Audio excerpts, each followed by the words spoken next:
उत्तराखंड में corona virus को control करने में सीएम त्रिवेंद्र सिंह रावत ने तेजी से कदम उठाए। वहीं लॉकडाउन और कोरोना काल के चलते सबसे ज्यादा असर पर्यटन उद्योग पर पड़ा है, जिसके लिए सीएम ने बड़े फैसले लिए हैं, जिससे पर्यटन से जुड़े लोगों को बड़ी राहत मिलने के आसार हैं। कोरोना वायरस की वजह से उपजे आर्थिक संकट से जूझ रहे पर्यटन और परिवहन सेक्टर को सरकार ने राहत दी है।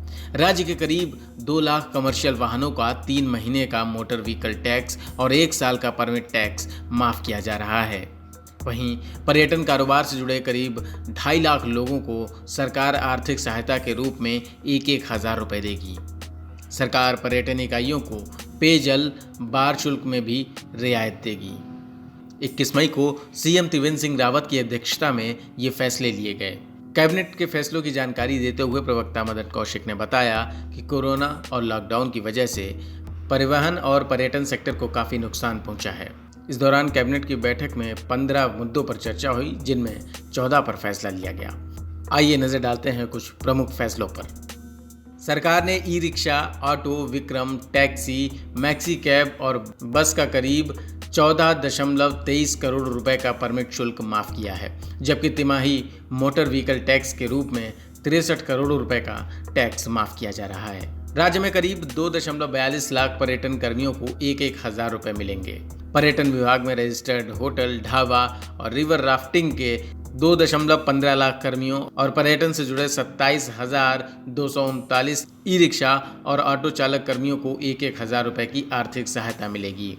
सरकार पर इसका करीब 25 करोड़ रुपए का आर्थिक बोझ आएगा। इसके अलावा चंद सिंह गढ़वाली योजना के 3 महीने का ब्याज सरकार चुकाएगी। प्रदूषण नियंत्रण बोर्ड से जारी होने वाली एनओसी का 1 साल का विस्तार। होटल रेस्टोरेंट में संचालित बार का तिमाही शुल्क माफ होगा। पर्यटन इकाइयों के पंजीकरण और नवीकरण का 1 साल के लिए शुल्क माफ। यही नहीं, पर्यटन के अलावा उद्यमियों के लिए भी सब कमेटी की व्यवस्था हो रही है। प्रदेश के उद्योगों की समस्याओं और उन्हें राहत देने के रास्ते तलाशने के लिए श्रम मंत्री हरक सिंह रावत की अध्यक्षता में सब कमेटी का गठन किया है। सरकारी प्रवक्ता मदन कौशिक ने बताया कि उद्यमियों ने कई विषयों को लेकर अपनी समस्याएं और कुछ सुझाव भी दिए। समिति उनका अध्ययन कर सरकार को रिपोर्ट देगी। शराब कारोबारियों को दी राहत। लॉकडाउन के दौरान दुकानें बंद रहने पर सरकार ने शराब कारोबारियों को भी राहत दी है। सरकार ने 3 तरह की राहत प्रदान की है। पिछले वित्तीय वर्ष में 20 मार्च से 31 मार्च तक 10 दिनों तक लॉकडाउन के कारण बंद रही दुकानों का 34 करोड़ रुपए अधिभार माफ कर दिया गया है। चालू वित्तीय वर्ष में 1 अप्रैल से शराब की दुकानें आवंटित हुई, लेकिन उन्हें संचालित नहीं किया जा सका। ऐसी करीब 504 दुकानों से 195 करोड़ रुपए का अधिभार नहीं लिया जाएगा। जो 155 दुकानें आवंटित नहीं हुई, उनको लॉटरी के माध्यम से आवंटित किया जाएगा, लेकिन उनको भी छूट दी जाएगी। पंचायतों को अनुदान राशि वितरण में बदलाव।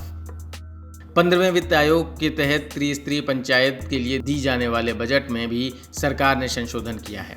पंचायतों को मिलने वाली सहायता राशि में 3.54% बजट छावनी बोर्ड को दिया जाएगा। वित्त आयोग की इस सिफारिश पर प्रदेश सरकार ने भी ग्राम पंचायत, क्षेत्र पंचायत और जिला पंचायत को मिलने वाली सहायता राशि में परिवर्तन किया है। अब वित्त आयोग से पंचायतों को 75%, क्षेत्र पंचायत को 10% और जिला पंचायत को 15% बजट दिया जाएगा। कोरोना काल में त्रिवेंद्र सिंह रावत सरकार की कोशिश है कि राज्य में अर्थव्यवस्था की चुनौतियों को लेकर ज़्यादा से ज़्यादा राहत दी जाए, ताकि प्रदेश मजबूती के साथ आगे बढ़ सके। News room post, Delhi.